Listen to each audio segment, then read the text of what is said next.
Back now for a little analysis. Two of the smartest people in Washington. David Sanger is the chief Washington correspondent for the New York Times, and Rana Foroohar is assistant managing editor of Time magazine.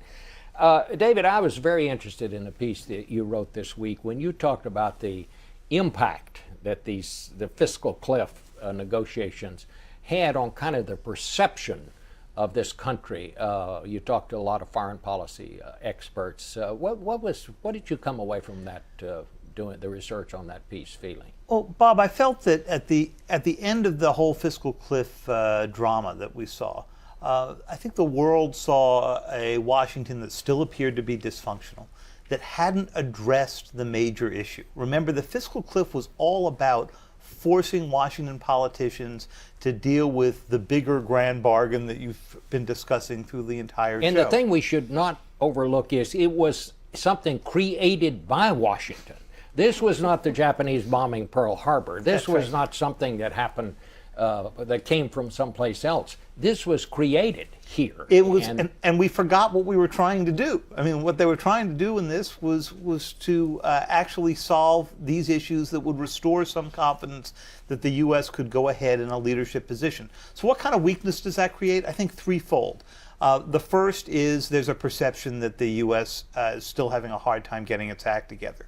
The second is, I think people around the world are looking and saying, is the U.S. prepared to remain engaged in many parts of the globe, even as it pulls out of Afghanistan or already out of Iraq? People aren't convinced of that. And third, the president has said a big element of his future strategy is the pivot to Asia, which is going to take time and resources. Not clear that's going to happen. What hasn't happened is investors are not fleeing from the U.S., and that's the best news. The question is, can you get through this next debt limit fight with that still in the case? And Rana, talk about that a little bit, because you focus on economics. Absolutely, mostly. And it's fascinating because if you look at what happened last time around in August of 2011, when we were having the big debt fight, you didn't see as much of a downturn in U.S. markets as you might have. In fact, 10-year treasuries actually rallied. But at that point, we were really benefiting from being the prettiest house on an ugly block that was the global economy. Europe was falling apart. The emerging markets were slowing down. The situation is a little bit different now. Europe is actually stabilizing. China, at least, is not going to have a hard landing. It looks like growth is continuing there. So I think that global investors may not be as patient with us this time around, and it really is the political dysfunction that they want to see corrected, because our underlying growth is actually pretty good compared to competitors like Germany, France, UK, Japan. We're doing better still. Do either of you see anything down the road here when we get ready to vote on raising the debt ceiling that's not going to be just like what we saw in this thing on the fiscal cliff?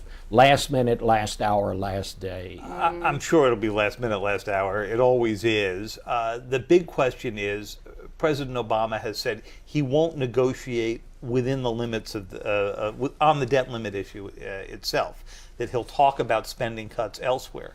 Now, that was what he was supposed to be doing with this last fiscal cliff effort. Interesting to see whether or not he comes around to go do that.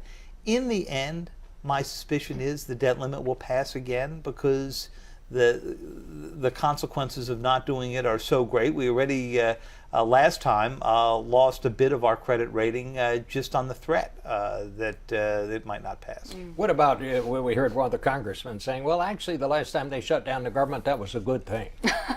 Well, you know, there are some disaster scenario arguments to be made. Some people feel that that's what it takes to really change things. I agree with David. We can't default on our debt, certainly. Most of the world's economy is run in dollars. That would be a complete disaster. It would be a Lehman Brothers times 10. And I don't think that we are going to do that.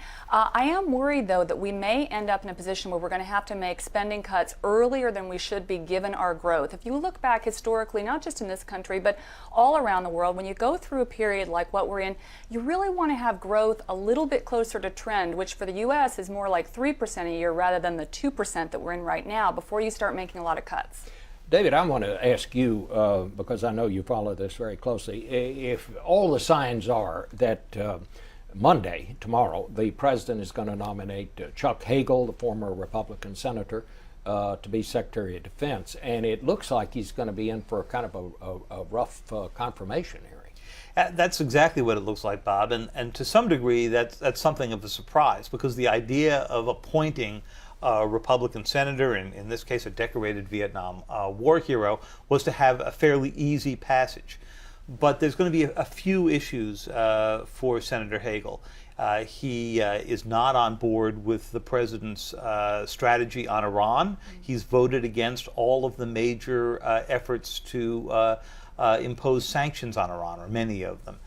He made some comments about gays and lesbians that he apologized for a few weeks ago. He made them many years ago.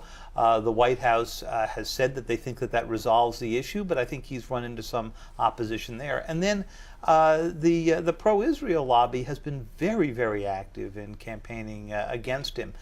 Republicans themselves, I think on your show, you heard some Republicans say they doubt that he's going to get many Republican votes. Very interesting. Well, I want to thank both of you for a little helping us on all of this. We'll see what happens. And we'll be right back.